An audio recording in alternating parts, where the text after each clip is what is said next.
Hi everyone, welcome to Flutter Coding 101. Today we are covering the basics of Flutter app development, the essential concepts, files, and widgets you need to get started. So let's dive right in. So what is main.dart? First up, we have the main.dart file. This is the entry point of your app. It's where everything begins. The main function calls the runapp method, which sets up your root widget, typically a material app. Think of it as a starting line of your Flutter app journey.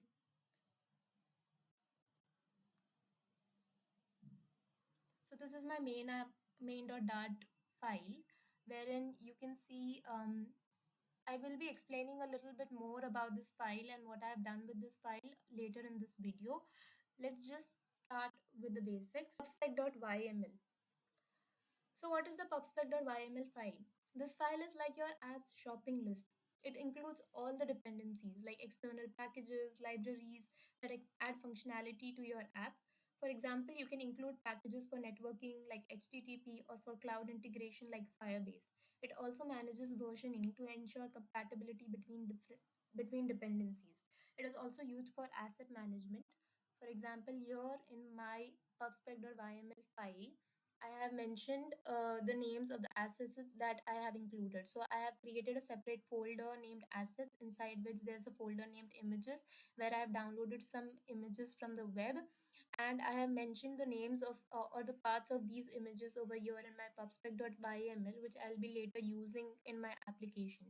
You can also go ahead and include fonts over here, which I'll be mentioning in my later videos, and you can mention the names of the dependencies that you require or the packages that you require in Flutter over here and download them in the pubspec.yml file.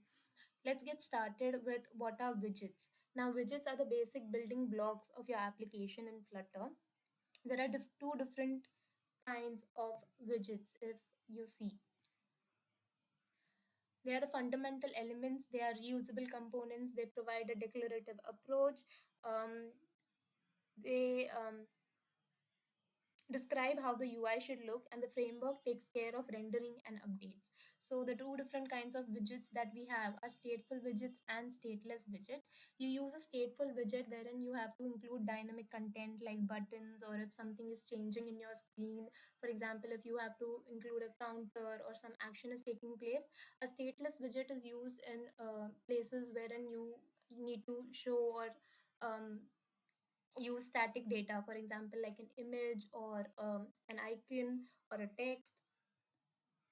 The essential widgets that we will be learning today will be the following. The scaffold widget.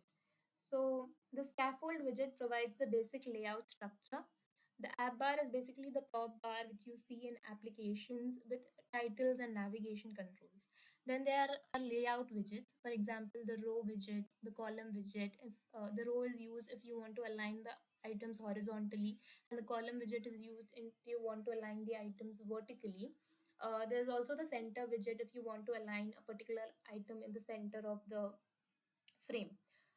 The container widget. So for example, if you want to wrap a widget with a container and you want to change the background color, or you want to change the shape, you can use a container. You can provide height and width, and you can according to your requirements you can modify the shape, the decoration that is used. Other widgets include text widgets, icon widgets, buttons. So in buttons, there are different kinds of buttons like icon buttons, outline button, elevated button, or text button. You can use images either from the web or images which you have stored in your system. So let's check out this small application that I have built, a static page, which is your main.dart page, and I will be explaining you a little bit about widgets over here. So as you can see, this is my main.dart file. I have modified this. So this debug show checked mode banner. If you can see, there's a small banner which is showing that this app is still in debug mode, and by default it is always true. So I will change this to false. Now since it's a small change, I will be only using hot reload. I will be entering small r, and now when this reloads, you can see that the banner will be not there in the application. Now, this is my app bar. The basic widget is your scaffold widget. So here you can see that inside the scaffold widget, like a stack, like a tree, inside the scaffold widget, we have the app bar. We have changed the color of the app bar. So in background color, if you hover over the app bar, you can see all the um, properties of the app bar, what all you can change, what all you can specify, mention. So here I have given it a shape. As you can see, there is a small rounded rectangular border over here. So in border radius, I have mentioned that bottom right and bottom left will be a circular shape with a radius of 25. And in my title I have specified the style that I'll be using. So the size of my title is 30, the color of my title is white. You can also be specifying the weight of your title. In font weight, you can mention different weights over here. It can be thin, extra light. You can just hover and you will get all the options over here. So inside my body, I have used a grid tile, and outside the grid tile, I have used a single child scroll view. So what is a single child scroll view? A single child scroll view will help you to scroll your widgets in case they are moving out of the application frame. So inside this, I have a grid tile. As you can see in a column, I've used a column to arrange them vertically, and inside that, I have used three card widgets. So my first card, I've used a column. I've used this inkwell. So for example, if you want to make anything clickable, you can use either a gesture detector or an inkwell widget. So when you click on this, I have added a command named print. So it will print clicked on Pikachu. So this is my function that I'm performing when it is tabbed once. In my further videos, I'll be also explaining about navigation and the different types of navigators used. Um, so these are the cards that I have included. Okay, and inside a column and a row, there are you can specify the size of the column using main axis size. You can specify the alignment using main axis alignment, and there is a cross axis alignment. So main axis alignment for a column will be vertical alignment of the widgets that are its children, and the cross axis alignment will be the horizontal alignment. Similarly, for a row, the cross axis alignment will be the horizontal alignment, and the main axis alignment will be the vertical alignment. Inside my text that I will be showing here, I have also used padding over here. So in case if you want to add a padding inside your card, you can see there's a small padding over here inside my card.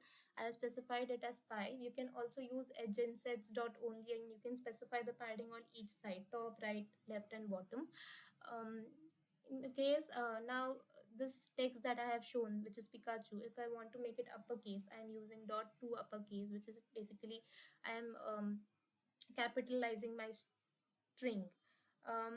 In my image, I have used image.asset, and I have specified the path of my image, that is assets, images, Pikachu.jpg, and the fit that I have used is boxfit.fill.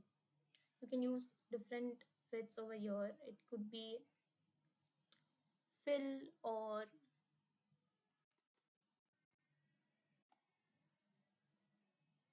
contain, cover, fit height, fit width, scale down. I've used failure. In my third card, as you can see, I have mentioned a different elevation and a different color for the card. So you can see the difference between the three cards. You can customize it as per your requirements. Whenever you want to see any properties of a particular widget, you can just hover on the widget and see what all properties they have specified. This is just a basic overview of some UI widgets that I have used here. I will be explaining more about some different kinds of UI elements that you can use. I will be mentioning about navigation and fonts in my upcoming video. So if you like this video, please do like, share, and subscribe my content. And thank you so much. I will be seeing you in my next video.